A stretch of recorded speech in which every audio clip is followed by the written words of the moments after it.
We're living in weirdly interesting times where criminals have free access to deepfake technology. From pretending to be MrBeast and hosting an iPhone giveaway scam, to a high school principal's voice being generated to say racist remarks, to even middle schoolers using it to generate inappropriate images of their classmates and teachers. Join me today as we talk about crimes committed with deepfakes. Now, if I'm gonna have a video dedicated to deepfakes, let's first go over the definition. The definition of deepfake is a video of a person in which their face or body has been digitally altered so that they appear to be someone else, typically used maliciously or to spread false information. But we're not only gonna talk about videos, we're also gonna be talking about generated audio and images. Also, I do want to say a little mini announcement. I do have a new talk show / solo podcast named Channel Tuv. That's a show I'm using to talk about topics that are too inappropriate to talk here, where I give you guys a little quick spiel before the video starts, but a lot of things I'm going to talk about over there are just inappropriate, so it wouldn't make sense to talk about other stuff I want to, like before we get into a morbid topic. I just want a community hub for the fan base, and I'm going to be opening fan mail over there and talking about pop culture stuff. But episode 1 is me talking about Rule 34 art that you guys draw of me, because I guess you guys like drawing Rule 34 art of me. But yeah, you see why it's getting its own platform. It's also available on Spotify and soon going to be on Apple Podcasts. It's already out on my second channel if you want to give it a quick watch, see if you like it or not. Also, if you aren't subscribed, don't even worry about that. I'll earn your subscription by the end of this video. But without further ado, let's get started with the video. Fake racist audio of a Maryland high school principal.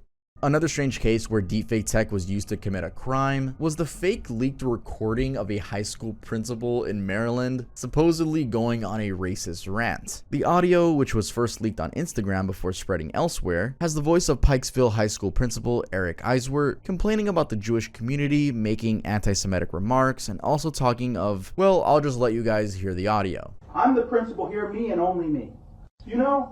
I seriously don't understand why I have to constantly put up with these here every day. Between these ungrateful black kids who can't test their way out of a paper bag, or these teachers who don't get it, how hard is it to get these students to meet their grade level expectations? Lawrence and Ravenel should have never been hired. And don't let me get started on DJ. I'm going to drag his black ass out of here one way or another. And if I have to get one more complaint from one more Jew in this community, I'm going to join the other side. Kathy, I'm done. Now for context, the principal Eiswert is a white man, so you can probably imagine the extent of damage that was done to his reputation. By the time the Baltimore County Public Schools investigated and determined that the voice was AI generated, the viral nature of the clip had already caused profound repercussions. The principal was already placed on leave, and police officers assigned by the court to his residence because both he and his family were at significant risk. Social media platforms were also apparently full of hateful messages towards him, and the school kept receiving lots of angry phone calls from all over. That also meant there was disruption of normal learning activities, with some teachers even fearing that there could be recording devices planted in various spots around the school. Now, naturally, as probably any other innocent person would do, when the recording came out, Eiswert denied being involved whatsoever, stating that that wasn't his voice in the audio clip. That, however, didn't stop speculations and unease in the Pikesville high school community as people began poking and dissecting every second of the clip. There was, for instance, the mention of Kathy in a negative light, which was suspected to refer to Kathy Albert, the assistant principal. Then there was the mention of an employee that Eiswert apparently wanted gone so bad one way or another. Add all that to the racist and anti-Semitic comments and you can see why everyone really wanted to know what was going on. I mean, Eiswert had been working in Baltimore County schools since 1997, that's a whole 27 years, so they kind of deserved answers. Eventually, everyone did find out what was going on. Investigations led to a 31-year-old man by the name of Dazon Darian, the school's athletic director. It turns out that the whole thing was a revenge ploy after Darian felt disgruntled when Eiswert raised concerns over his work performance and alleged that he had misused school funds. For his crime, Darian ended up facing charges including theft, disruption of school activities, stalking, and retaliating against a witness. These charges were just the beginning though, because further investigations revealed Darian had a pretty fishy background career-wise. As reported by Fox, the primary investigation into the fake recordings raised suspicion about how Darian had been hired in the first place. It then turned out that he had actually misrepresented his credentials a lot. Like a lot of lies on his resume, including credentials he didn't have and work experience that was fabricated. This put Baltimore County Public Schools on the spot because someone without even a teaching certificate, let alone a college accreditation required the position, ended up being hired and earning 6 figures. Anyway, all that aside, the case is still ongoing and we have yet to find out how long he's going to be sentenced for. Deepfake MrBeast phone scam. About a year ago, in October of 2023, an extremely popular YouTuber who, if you haven't watched any of his videos, I'm sure you've at least heard the name, tweeted about an AI deepfake of him going around. In this video, which seems to be screen recorded off of TikTok, the scammer uses MrBeast's AI clone to announce, quote, the world's largest iPhone 15 giveaway. If you're watching this video, you're one of the 10,000 lucky people who'll get an iPhone 15 Pro for just $2. I'm MrBeast, and I'm doing the world's largest iPhone 15 giveaway. Click the link below to claim yours now. Word eventually got back to MrBeast, leading him to tweet the following. Lots of people are getting this deepfake scam out of me. Are social media platforms ready to handle the rise of AI deepfakes? This is a serious problem. When opening the link, NBC wrote that at the top of the page there would be a counter that would show the dwindling numbers as, I guess, people were receiving their iPhones, obviously just to make people believe that it's really happening and, oh, I gotta rush to put in my credit card details. The page also would ask people if they're at least 18 years or older, and they also displayed several satisfied customers that were holding up their iPhones as if they actually won. Now, sadly, I don't have a screenshot of what this website used to look like, but I wouldn't be surprised if those images of the people holding the phones were also AI generated. That's it for this one. Let's head on to the next one. Explicit AI images of Taylor Swift and more. It's not often that Democrats and Republicans support a bill and seem to be in a rush to make it a law. This, however, is something that was witnessed earlier this year when AI-generated images of Taylor Swift began going viral across the entire internet. Someone generated and shared the pornographic AI images on Twitter, which caused so much havoc that Twitter had to block any searches related to Taylor Swift for a while. The images, which also caught the attention of the White House, showed Taylor Swift in a series of sexual acts in the stadium while dressed in Kansas City Chiefs memorabilia. Obviously, I'm not showing that on the screen, it's all blurred. Plus, I don't want the Swifties on my ass. And given this was ahead of an NFL playoff game, they went super viral on Twitter, Reddit, Facebook, and Instagram. The New York Times even reported that one image was viewed over 47 million times on Twitter before the account behind it got suspended. Nothing much was known though about who made the images, but it was reported that they were likely made using Microsoft Designer and shared first on Telegram. Imagine how the person that made these images feels knowing that they got away with it. They're just somewhere out there knowing that those images of Taylor Swift trended all across the internet. If you guys weren't there, I don't know how you could have avoided that news, but anyway, let's continue with the story. Microsoft later gave a statement that they had gone ahead and fixed the loophole that made such images possible in Designer. Now, like I mentioned, this specific incident sparked a bipartisan conversation about the need for laws protecting victims of deepfake pornography, and so eventually it led to the introduction of the Disrupt Explicit Forged Images and Non-Consensual Edits Act, aka the Defiance Act. The bill got passed by the Senate recently in July and is awaiting House approval. Interestingly, if it becomes law, it will allow victims to sue the creators of non-consensual porn deepfakes for up to $150,000 or even $250,000 if the images lead to, quote, actual or attempted SA, stalking, or harassment. This is what was deemed as befitting punishment with Rep. Alexandra Ocasio-Cortez, who introduced it to the Senate, arguing it was necessary given that 96% of all deepfake images floating around the internet are non-consensual pornography. Now, regarding Taylor Swift's case, it was said that she considered pressing charges, but no updates were given on that. Her fans, also known as the Swifties, family, and friends were furious though, and took action to protect her, even trending the hashtag #ProtectTaylorSwift. That, however, wasn't the last time Taylor Swift would be the victim of deepfakes. Barely a month ago, Donald Trump posted fake images suggesting that Swift and her fans are backing him up in the upcoming elections. The 4 images show different things, but the message is sort of the same. There's, for instance, the Uncle Sam character captioned, "Taylor wants you to vote for Donald Trump." There's also a girl in a red shirt written "Swifties for Trump," and the one suggesting that Swifties turned to Trump following Taylor's concert cancellation in Vienna. The irony of the whole thing though is that Swift has publicly criticized Trump in the past in 2020, and the last time she endorsed a political party was also in 2020, and that was for the Democratic Party. That said, Trump hasn't been shy in sharing AI generated images on his Twitter account, as he even shared one where Kamala Harris is addressing a communist rally at the Democratic National Convention in Chicago. I keep seeing Elon and Trump on Twitter posting so many AI generated images. I actually had to go out of my way to mute them because I just kept seeing so, I guess, borderline just disinformation with these AI images. It's so annoying that this is even a problem, but it's even more so annoying that these are just powerful figures using AI. Anyway, going back to Taylor Swift, she could absolutely sue Trump over the images, but then in an interview, Trump said he isn't worried about that because the images, quote, were all made up by other people, and we are yet to see how that turns out.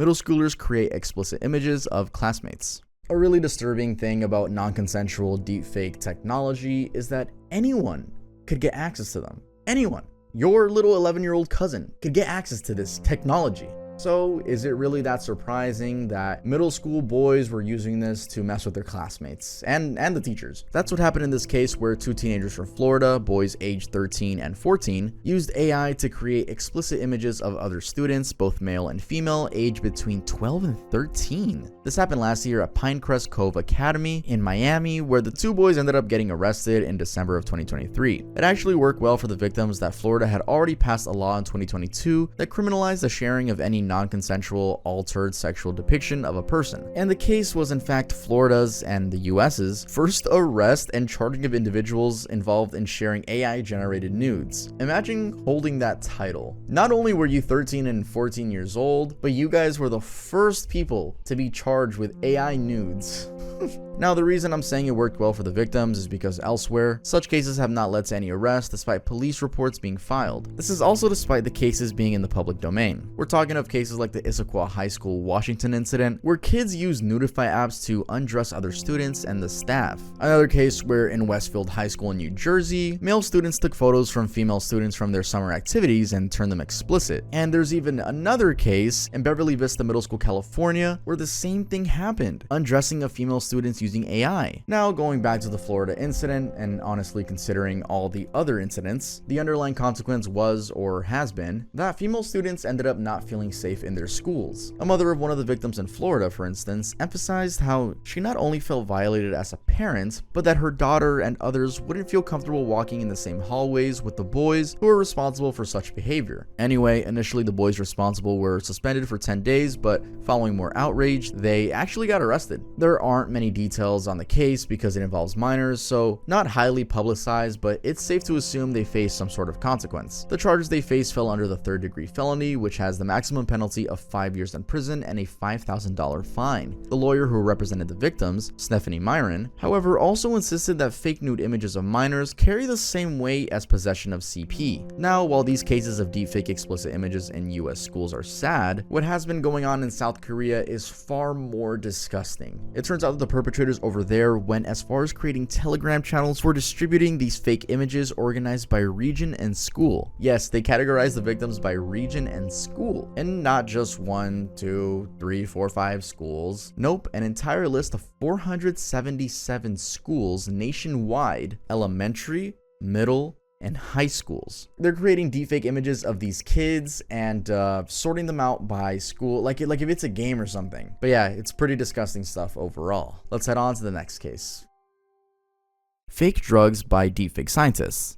Erectile dysfunction. Do you have it? I didn't need to ask that. Let's get on with the topic. Ads for erectile dysfunction solutions are nothing new on the internet. They've been around since forever. However, when you combine them with deepfakes, you get a whole new level of deception. Fraudsters are now using publicly available images of scientists to generate more believable social media ads that promote their erectile dysfunction solutions. One such case was reported in South Africa, where Kamatso Mathabi, a practicing urologist and academician, was alerted to an image of her promoting a fake drug. This of course caught her by surprise because she had never been involved in any sort of promotions in the first place. And to make it worse, the videos were realistic enough that even her family and friends kept asking her why they saw her face each time they went on Facebook. Now, initially, she assumed that someone was just using her image to sell fake drugs, something apparently common in South Africa. However, when she dug further, she realized it was worse than that. Someone was phishing. When a person clicked on the ad, they would be redirected to a website where they'd be asked to enter their banking information, and those who did ended up having money siphoned out of their accounts many times over and never received the advertised medication. And if that wasn't enough, she began receiving phone calls of people accusing her of stealing their money. The whole thing sparked a conversation on the way AI deepfakes are being used in ways that tarnish the credibility of scientists in different fields. There's actually a very similar story from India where deepfake videos of Viswanathan Mohan, a well-known and respected voice on matters of diabetes, have been used to sell fake drugs online. Elon Musk deepfakes.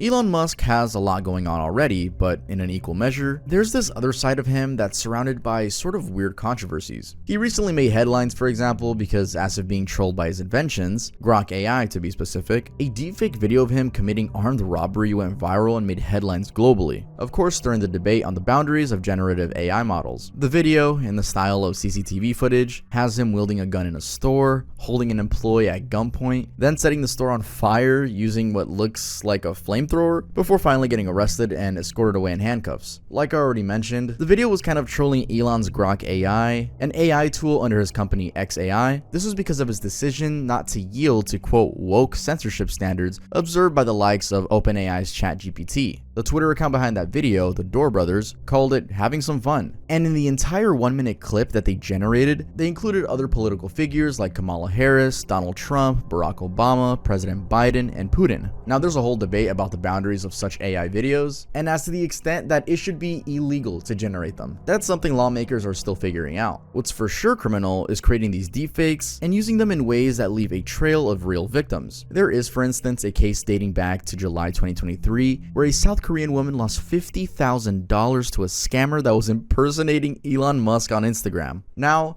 how do these people fall for that? Look, that's not what we're talking about today. We're talking about the fact that they did fall for it. The woman, referred to only by the pseudonym Zhang Jaisen, was convinced she met Elon on Instagram after he messaged her and claimed that he did so to random followers all the time. Fake Elon then sent her his ID and photo at work, both obviously AI generated. The article didn't provide the images, which I wish we could have seen this realistic looking ID photo. He did this to prove his identity, and soon after, he professed his love to her via a deep fake video. Again, I wish we had access to this.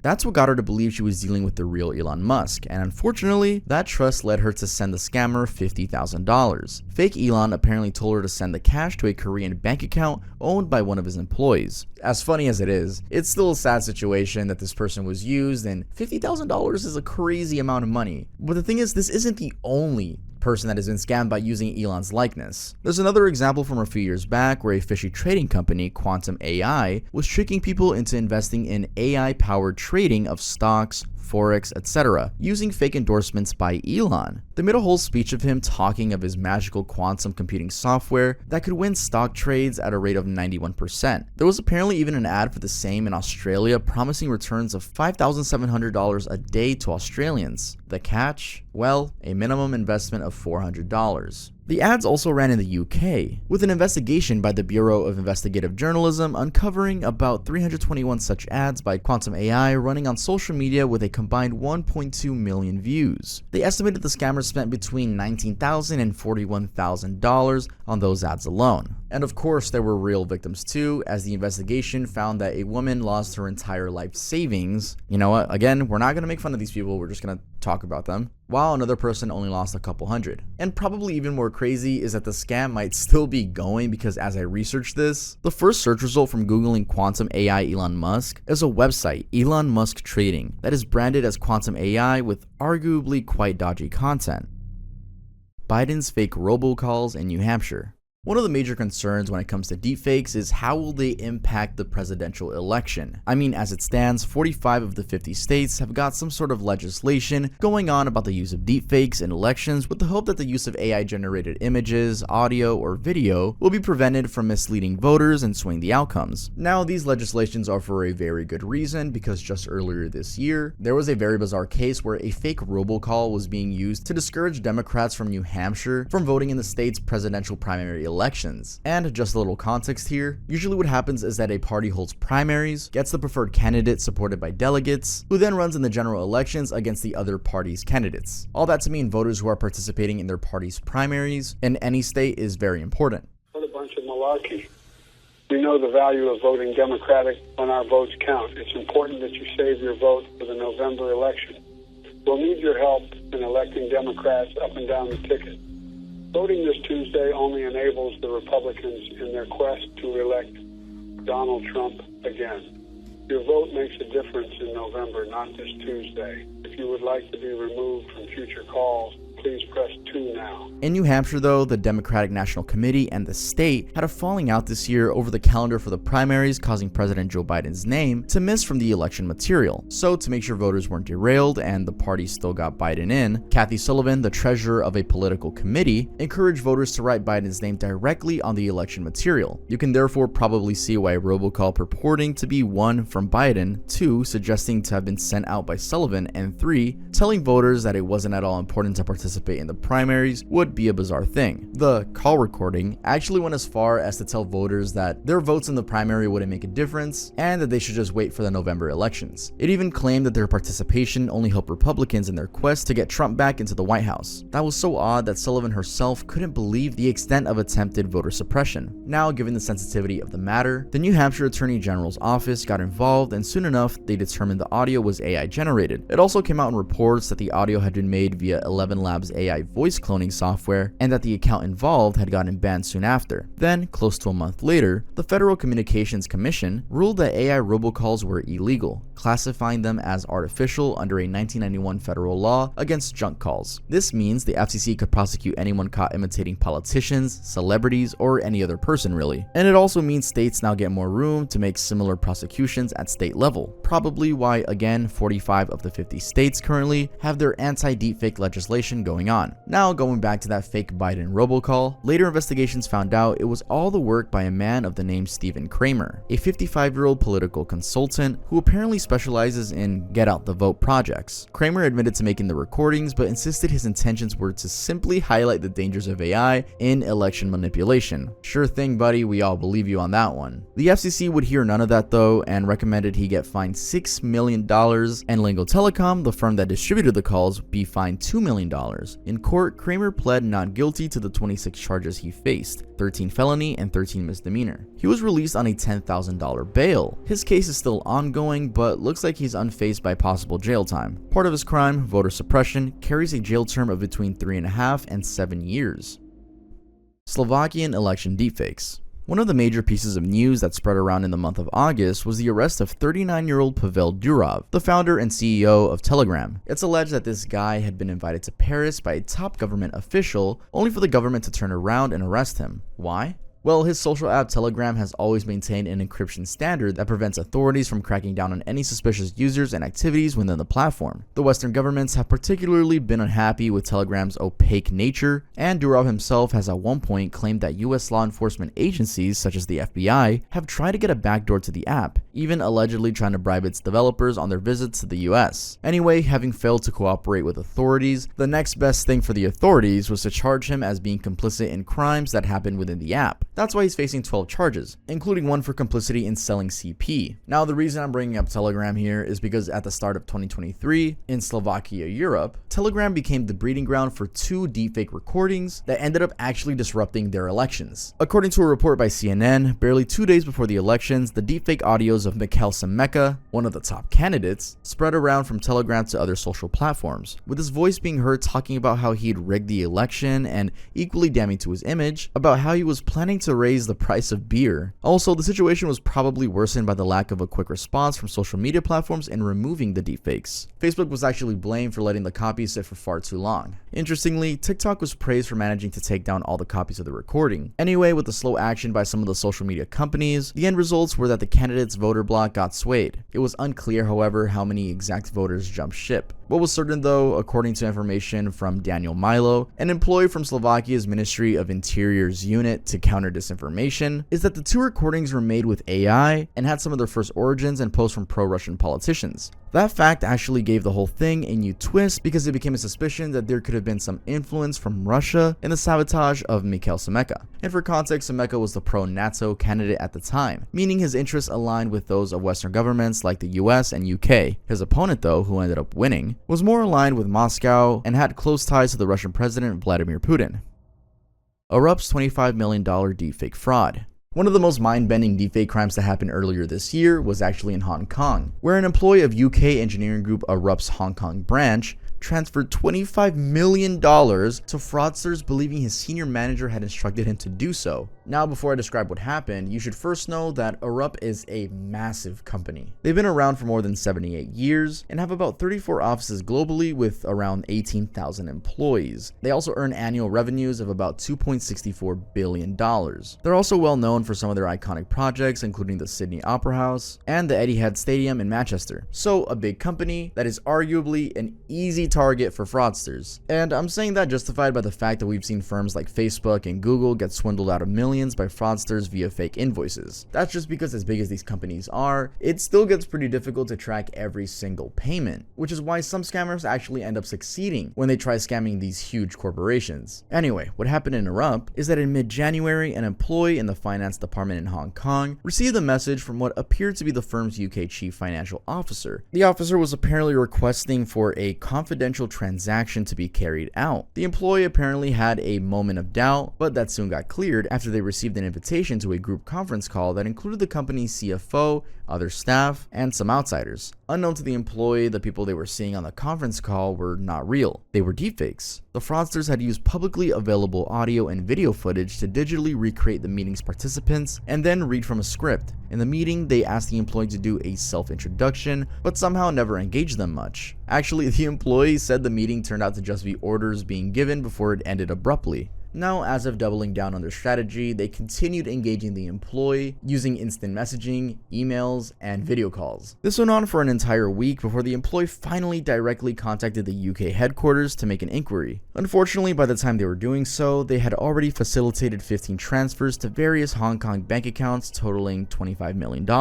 An investigation was immediately set up and is ongoing, but as it stands, it's not clear if there are even possible suspects in the case. What we do know for sure though is the company confirmed that indeed deepfake technology was used in the fraud, and that though they suffered financial loss, their overall financial stability and business operations didn't suffer. Their statement also said that their internal systems were not compromised. They maintained that everything was all good, although a few weeks after, the company's East Asia chair, Andy Lee, stepped down, claiming he decided to embark on a new opportunity. It wasn't, however, clear if his departure was due to the fraud case or some other related reason. Now, I've already mentioned that this case is yet to be solved, but it might already have some positive side to where it serves to other companies as an example of what not to do. In fact, Arup's chief information officer, Wreak, was quoted saying, "I hope our experience can help raise awareness on the increasing sophistication and evolving techniques of bad actors." Also, while reporting on the story, some publications share details that might be useful in fighting back against deepfakes. Fortune, for example, explained that in the event one suspects are on a call with a deepfake, you can ask them to turn around, which will most likely expose them, or to hold up an item such as a pencil.